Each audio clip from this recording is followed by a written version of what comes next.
स्वागत है दोस्तों आपका हमारे चैनल पर। असली काबिलियत की पहचान। राजा के दरबार में एक आदमी नौकरी मांगने के लिए आया। उससे उसकी काबिलियत पूछी गई तो वो बोला, मैं आदमी हो चाहे जानवर, शक्ल देखकर उसके बारे में बता सकता हूँ। राजा ने उसे अपने खास घोड़ों के अस्तबल का इंचार्ज बना दिया।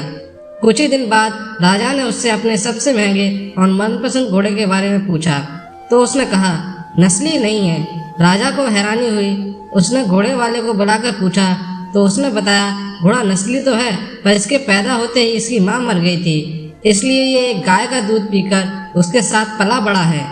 राजा ने अपने नौकर को बुलाया और पूछा, तुमको कैसे पता चला कि घोड़ा नस्ली नहीं है? उसने कहा, जब ये घास खाता है तो गायों की तरह सर नीचे करके खाता है, जबकि नस्ली घोड़ा घास मुंह में लेकर सर उठा लेता है। राजा उसकी काबिलियत से बहुत खुश हुआ। उसने नौकर के घर अनाज, घी, मुर्गे और ढेर सारी बकरियां बतौर इनाम भिजवा दी और अब उसे रानी के महल में तैनात कर दिया। कुछ दिनों बाद राजा ने उससे रानी के बारे में राय मांगी। उसने कहा, तौर तरीके तो रानी जैसे हैं लेकिन पैदाइश नहीं। राजा के पैरों तले जमीन निकल गई। उसने अपनी सास को बुलाया। सास ने कहा, हकीकत ये है कि आपके पिताजी ने मेरे पति से हमारे बेटी की पैदाइश पर ही रिश्ता मांग लिया था, लेकिन हमारी बेटी 6 महीने में ही मर गई थी। लिहाजा हमने अपने रजवाड़े से करीबी रखने के लिए किसी और की बच्ची को अपनी बेटी बना लिया। राजा ने फिर अपने नौकर से पूछा, तुमको कैसे पता चला? उसने कहा, रानी साहिबा का नौकरों के साथ सलूक गवारों से भी बुरा है। एक खानदानी इंसान का दूसरों से व्यवहार करने का एक तरीका होता है जो रानी साहिबा में बिल्कुल नहीं। राजा फिर उसकी पारखी नजरों से खुश हुआ और फिर से बहुत सारा अनाज, भेड़, बकरियां बतौर इनाम दी। साथ ही उसे अपने दरबार में तैनात कर लिया। कुछ वक्त गुजरा। राजा ने फिर नौकर को बुलाया और अपने बारे में पूछा। नौकर ने कहा, जान की सलामती हो तो कहूँ।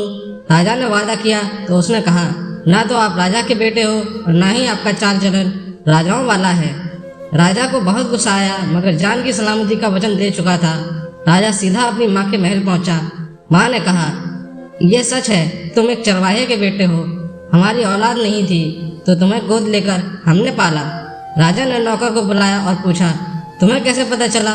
उसने कहा, जब राजा किसी को इनाम दिया करते हैं तो हीरे मोती और जवाहरात की शक्ल में देते हैं, लेकिन आप भेड़ बकरियां खाने पीने की चीजें दिया करते हैं। ये रवैया किसी राजा का नहीं, किसी चरवाहे के बेटे का ही हो सकता है। किसी इंसान के पास कितना धन दौलत, सुख समृद्धि, रुतबा, बाहुबल है, ये सब बाहरी दिखावा है। इंसान की असलियत की पहचान उसके व्यवहार और उसकी नीयत से होती है। आपको ये कहानी कैसी लगी कमेंट करके हमें जरूर बताएं। अगर आपको ये कहानी पसंद आई तो अपने दोस्तों के साथ भी शेयर करें। चैनल पर नए हैं तो चैनल को सब्सक्राइब जरूर करें। कहानी सुनने के लिए आप सभी का बहुत बहुत धन्यवाद।